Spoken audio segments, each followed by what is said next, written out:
Hello, YouTube. The S&P closed below the 50-day moving average for the very first time, and this is coming at a time when we know there could be as much as $28.8 billion worth of forced selling. All it's going to take is for a 1% move for an entire week, and that could really cause it. So we're going to give an update to the S&P 500 because just look at the blue line. We talked about the 50-day moving average is a key area. We're getting our first daily candle close below it. Now let's look over here to QQQ. 1 day above and then right back below. So the NASDAQ is currently in a corrective wave below the 50-day moving average. Apple, it is below. That's like 9 days in a row now. Microsoft, below. We look at the next one here. NVIDIA is below. NVIDIA is the only one which is actually doing okay. And I have a quick update. We're going to talk about NVIDIA in a few moments. So NVIDIA is above, but man, everything else is below. Tesla below. SMH or chips below. ARC below. DAX below. EEM or emerging markets below.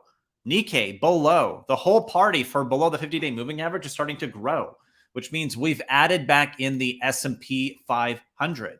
So now let's talk about exactly what this means, because I think we need to understand what forced selling means. It means volatility is starting to increase. There's a few things we want to read here. So it tells us that blah, blah, blah, blah, blah. Let's just read this part right here. So the last time the S&P fluctuated by more than 1% a day for a whole week was at the start of February. The index is only negative month so far this year. Hopefully you're following along. The asymmetry between the potential for selling from those funds versus buying further is enormous. Mick Elgett, I can't say that, said in an email, a daily move of plus or minus 1% in the S&P 500 for 1 week would force about $28.8 billion worth of selling, he said. That compares with just $2.3 billion of buying that would accrue from sideways travel. So what this really comes down to is something that we've been beating the dead horse on for some time. Are we doing the seasonality chart where we go sideways? We're about halfway through the month, exactly halfway through August 15th. Or are we looking for that corrective wave? Well, let's pop back to SPY now and see what the daily move has actually been. And then we'll give an update to that seasonality chart as well. All right. And just before we do that, I'm going to ask you for a huge favor. If you could please consider smashing that thumbs up and subscribing to the channel, I would really appreciate that. I know we ask you every day, but it would be a huge favor to me personally if you could do that. Thank you very much ahead of time. All right. So today, it's pretty obvious that we moved 1% because we're closing down by 1.16%. But let's just look to yesterday, which was Monday. All right, from low to high, we're up by about 0.98. That's like pretty close. We look to the high to low from the previous day. Well, there we got 1.5%. We go from the close to the next day. Here we got a move of about 0.94. Next day as well, from low to high. Oh my goodness, we were up by 0.94, which means we are probably meeting that threshold of 1 week because we just went through the candles of basically 0.9 to 1% move. So the reason why we're concerned about this is because if the parameters are now met for $28.8 billion worth of selling, does that like maybe kind of explain the reason why we closed below the 50-day moving average? Maybe.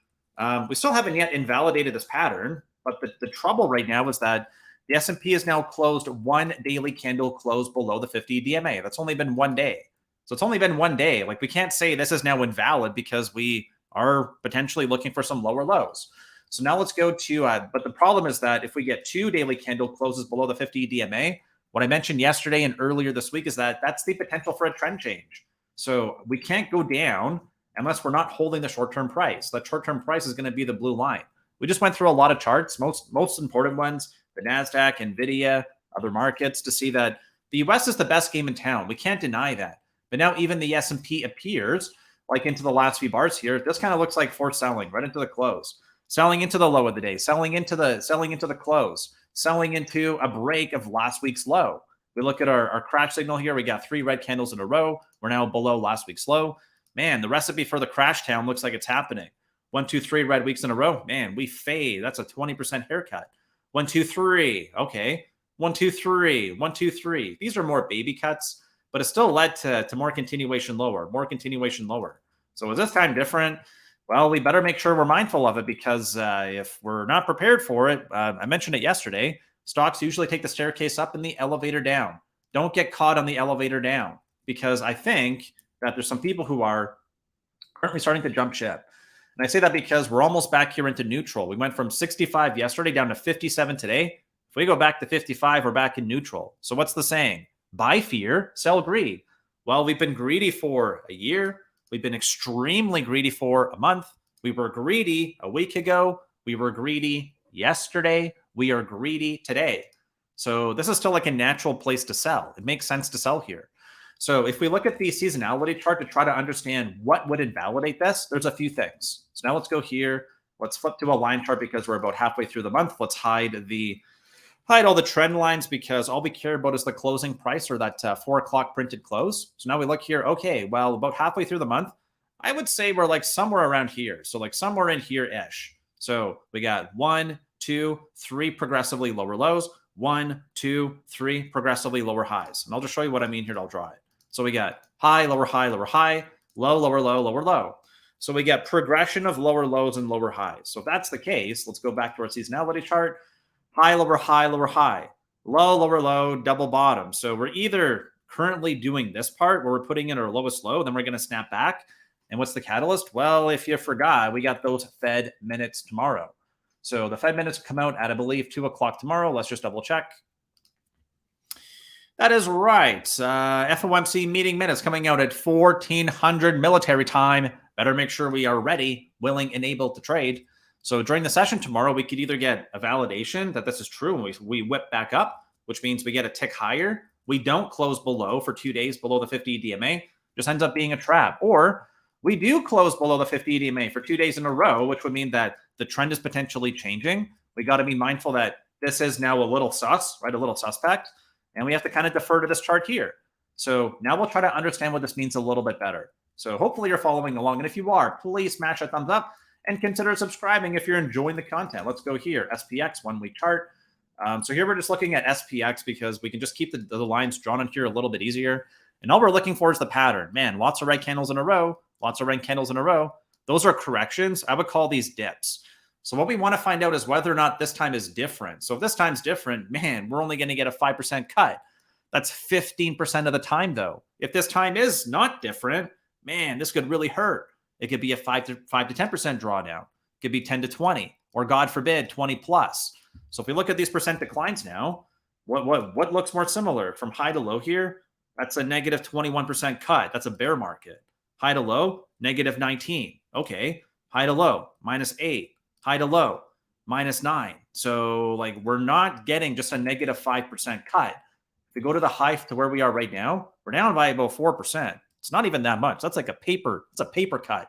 It's a flesh wound.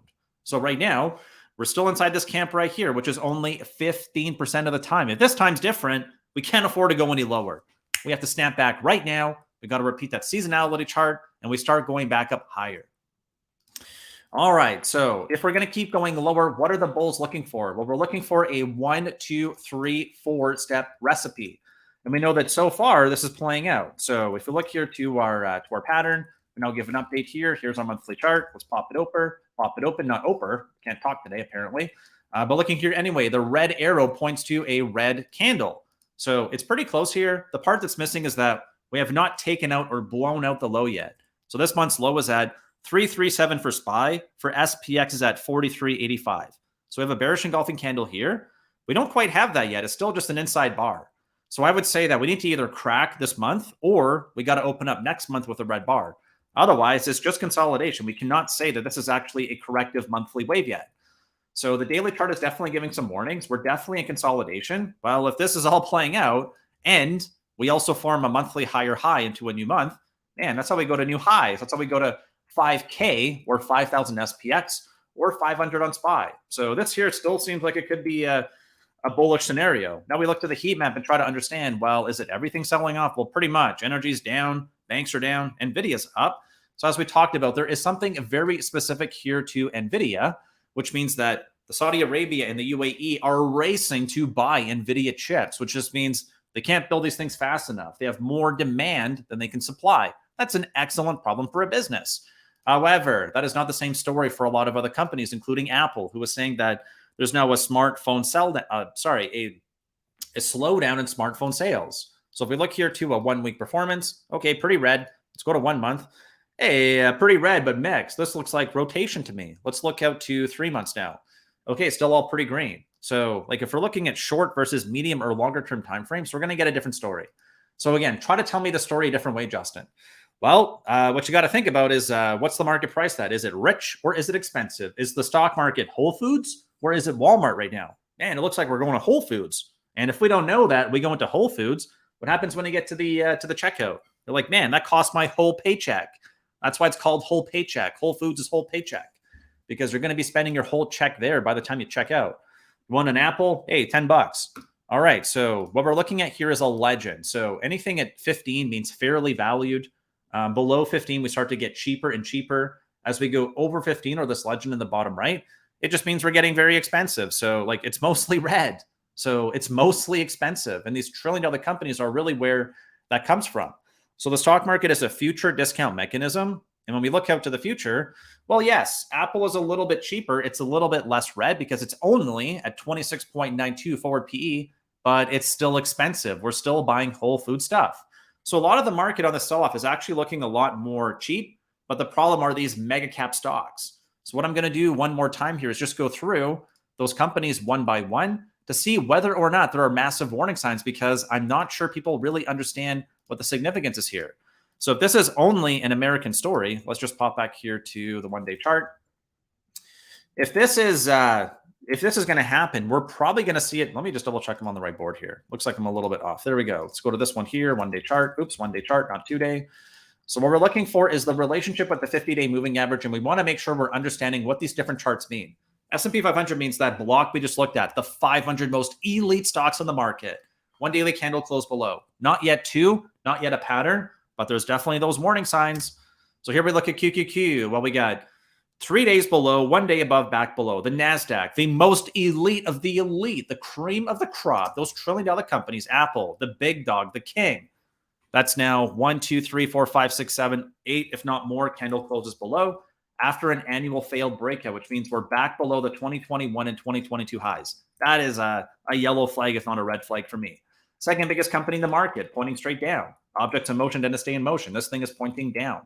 All right, NVIDIA. Well, this is the only one. It's the only one with 2 daily candle closes back above the 50 DMA. That could mean a trend change. I don't know that if the whole market's flowing bearish, that NVIDIA can buck it. It's done it before. We can clearly see that on the chart here. Gap and go, gap and go. At some point, it's going to look exhaustive, which is what these red candles here are signaling. They're not confirming yet. All right, Tesla. Well, it's pointing down, so it doesn't look great to me. SMH or chips down. Did not even test the 50 DMA, which means it's nice NVIDIA's up, but there's more chips than just NVIDIA. Looking here to ARC, it is pointing straight down below that 50, not even trying to test it. So now we got the DAX or Germany. So far, what do we have? Let's reel them off. We got the S&P 500. We got the most elite out of those stocks are the NASDAQ. We got the trillion-dollar companies, Apple, Microsoft, NVIDIA, Tesla. We got chips, chips lead tech, tech lead SPY. Growth is even growthier than chips. That's ARC. Then we got Germany, the biggest market in Europe. Then we got emerging markets or the rest of the world. And then we got the Nikkei. So everything right now is pointing down.